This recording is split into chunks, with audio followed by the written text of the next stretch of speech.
would you come to me and ease my pain? If you needed me, I would come to you. I would swim the seas for to ease your pain. All right, here's your tab. Take a screenshot. Print it off, please. Howdy, howdy, howdy, howdy, howdy. If I Needed You, a beautiful song written by Townes Van Zandt, a Texas singer-songwriter. Back in 1972 he wrote this, and it became popular when Emmy Lou Harris and Don Williams did a duet with it, and they got a lot of airplay and publicity. It's a beautiful tune, and the original has a guitar part in it that I put into fingerstyle. I don't think whoever played it on the album, I don't think the recording didn't do it fingerstyle. That doesn't sound like it.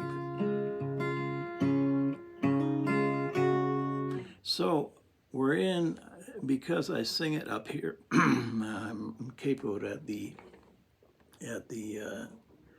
6th fret, because my voice, to get a, this is another thing, if you want to sing a song and you know a fingerstyle arrangement in a certain position, like this is at a G position, but to play it back, say it was played back with no capo G, it's too low for your voice, or you try to raise it up to an octave, it's too high.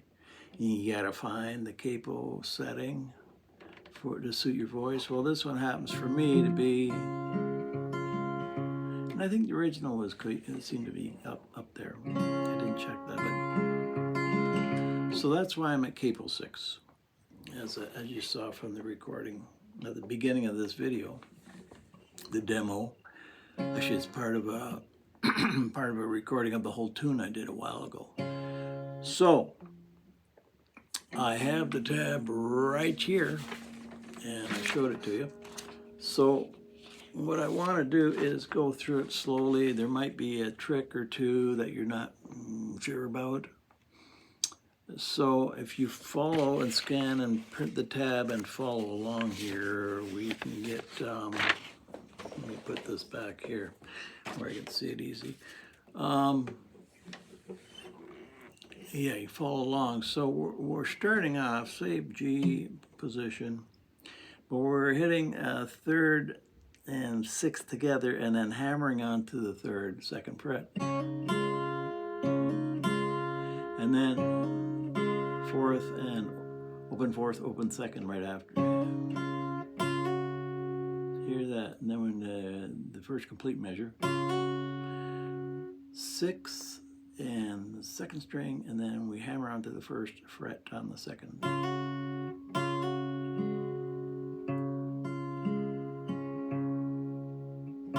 This is the first complete measure. Now, on the tab, you'll see this is push rhythm. I talked about this in another video. See that little line there, that curved line? This is like we're hitting that open 3rd string early, so to speak, and it's called like anticipation or push rhythm. So I mark it as if it has to ring through into the next measure, and that's why I've got the curved line there. I've done that, like I said, in other videos. Push rhythm is when you play a note that's expected half a beat later, but you're playing it half a beat early.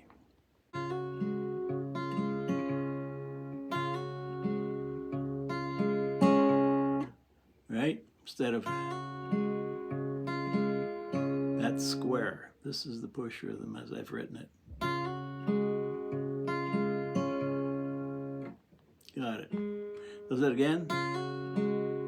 Now we go, not the push rhythm, the hammer on the 2nd.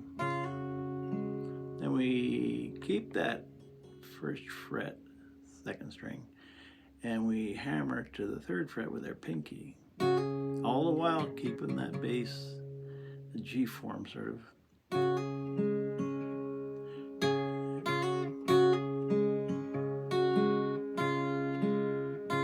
Again, that hammer, again, pinky on the third fret, second string.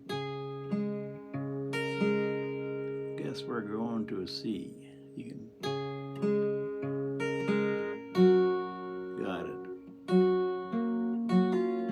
Now we're on a C, and we're going to pull off the second string to open.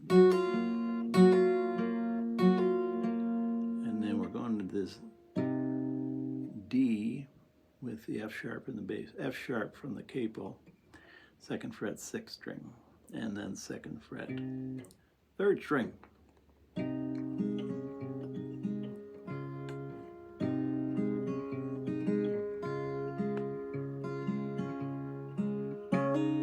Does all that again.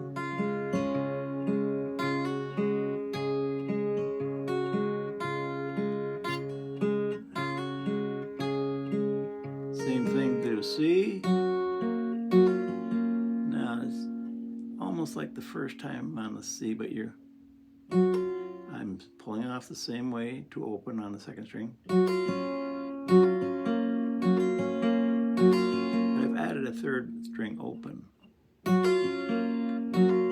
you get almost a triplet feel.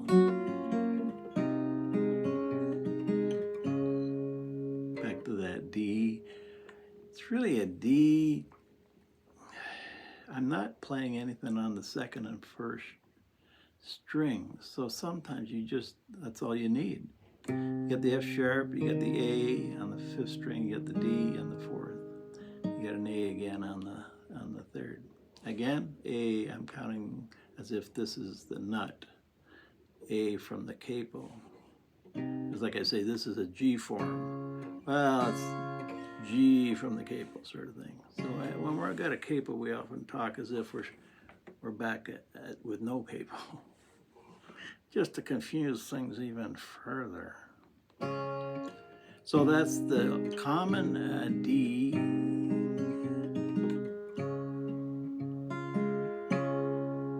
Right?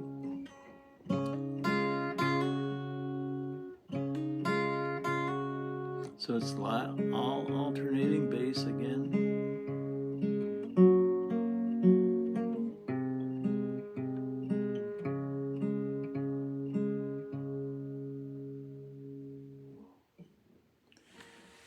It's easy once you know how to do it. Okay, nice song. Give it a go. Give it a whirl. Try it out. Thanks, and thanks for listening to my explanation. Sometimes when you're playing a tune and nobody else knows, say you're at a jam and you learn this and bring it to a jam. What are you going to say when you introduce it? Okay, here's a nice song, Townes Van Zandt, If I Needed You, Emmy Lou Harris-Don Williams did it. Here's the chords so that everybody knows what's going on. Are you going to say G? Say you're up, you have to sing it like I do up here.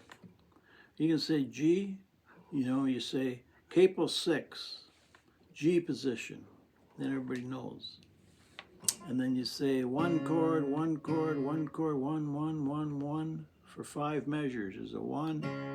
You go to a 4 chord, which is a C, 4 chord. And then 4 chord for a 1 measure, and then a 5 chord, a D for 1 measure, and back to the 1 chord. Natural number system. It's often used to people explain their chord progressions at a jam, and most people know what you're talking about. So there you go. Have fun. I already said that. See you later.